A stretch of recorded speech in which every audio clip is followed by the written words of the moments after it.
In the previous video, I argued that this electrical circuit here, with a resistor and a capacitor in parallel, can represent the membrane of an excitable cell. And just to remind you, the capacitance, or the capacitor in the circuit, corresponds to the insulating properties of the lipid bilayer in the cell membrane, which is a good electrical insulator, and therefore gives the membrane capacitive properties. The resistor represents the ion channels that allow ions to move through the membrane and allow for changes in the membrane potential. And this battery here represents the sodium-potassium pumps that maintain a electrical gradient across the membrane. So, for example, there is more sodium ions outside the cell than inside the cell, and this potential that is sort of there at baseline and is maintained by these ion pumps has to be taken into account, and that is put there. Okay, so we know what all the components of the circuit are. Oh, and I guess the last thing that I should say is that Vm represents the membrane potential, represents the difference in voltage across from the extracellular and intracellular compartments. Okay, so now that we have this circuit, how can we create a mathematical equation that will tell us a little bit more about its dynamics? Well, there's two basic equations that I'm going to talk about in this video that will lead us to a dynamical system that we can study further. The first is the law of capacitance, and that states that Q equals CV. And I talked about this briefly in the previous video. So this equation is referring to this component of the capacitor within our circuit. Q represents the charge, or the difference in charge across the membrane. So if you had positive charges on this side of the capacitor and negative charges on this side, Q represents that differential distribution of charge. So that's what Q is. C is the capacitance, which is related to the insulating properties of the membrane, and that's just a constant that doesn't change over time. It's sort of an intrinsic property of the membrane. And V here is the membrane potential, which before I called Vm. In this video, I'm going to drop the subscript M just for brevity's sake. In a later video, I might sort of clear up some of these subscripts. In this video, I'm going to be a little bit sloppy and just sort of talk broadly. But in a later video, I might go back and talk about exactly what I mean when I have that subscript M. Okay, so this is the law of capacitance, and you can see that there is a membrane potential here, and if we want to solve for the dynamics of that membrane potential, we're going to want to use a differential equation, similar to what we did in the first few videos, I guess, in this mini unit. So to get a differential equation, I'm going to differentiate both sides with respect to time. So dq dt. The change in charge over time. So C is a constant, so when I differentiate, that just comes out, and now I have dV dt. Okay, and if you, those of you who have taken physics, you'll maybe realize automatically dq dt is the change in charge over time, and that is the definition of current. And current is denoted by I.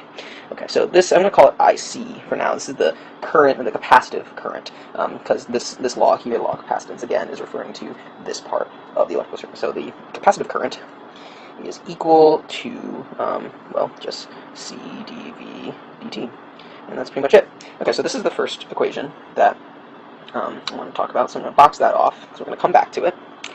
And right next to it, I want to talk about the current in this part of the circuit. So, again, this is a very simple law. It's called Ohm's law, and that's usually expressed as V equals IR. In this case, I'm going to say delta V equals IR. So delta V being the drop in voltage across the resistor. And note that this change in voltage is not necessarily equal to the total change in voltage, or Vm. It's the drop in voltage across the resistor, which is subtle, but it's not necessarily the same. What is the drop in voltage across this resistor? Well, this fictive battery, for the purposes of this lecture, I'm going to say the fictive battery has a voltage potential E.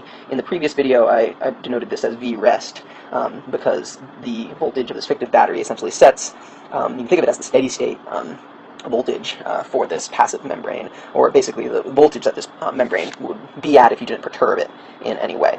So in this video, I'm just going to say E because E is easier to write than V rest. Okay, so the change in voltage across the resistor is equal to V minus E.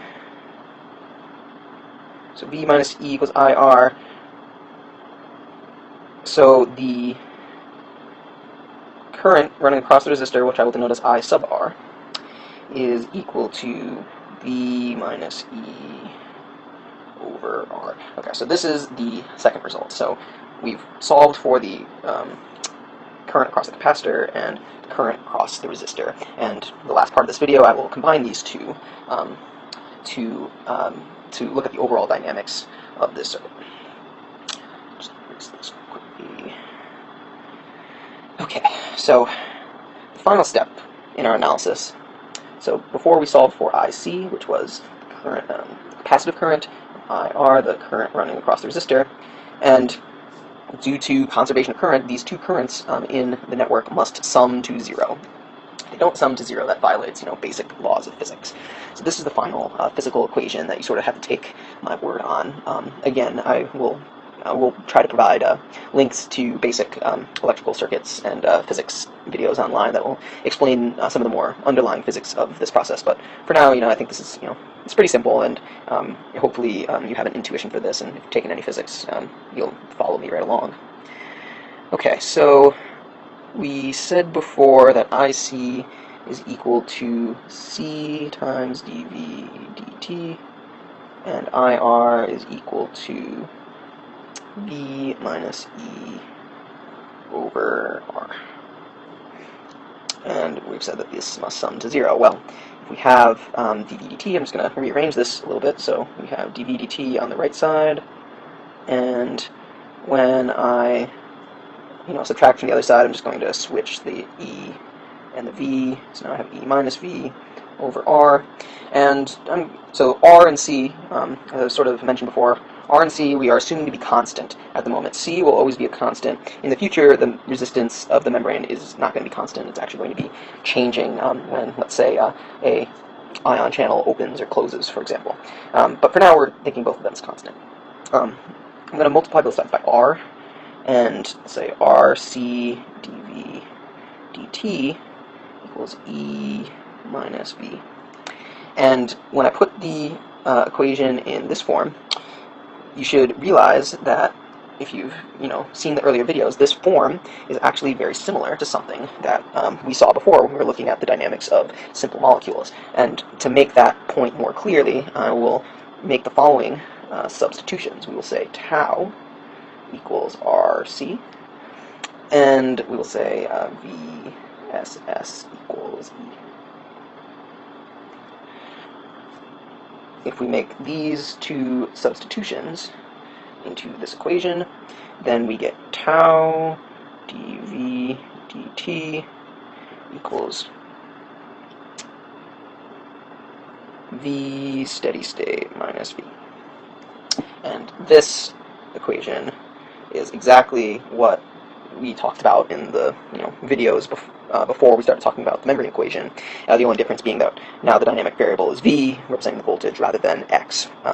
So this should be encouraging to you, because if you understood the videos before, now we're on familiar ground, and we can begin to pick apart this differential equation in similar ways. So this parallel is nice, and I think it's something that you might not necessarily draw the connection between the membrane equation and the molecular systems biology stuff that we were talking about in the earlier video. So that was why I wanted to emphasize and start that to make that connection a little bit more, just that connection a little more concrete in these videos.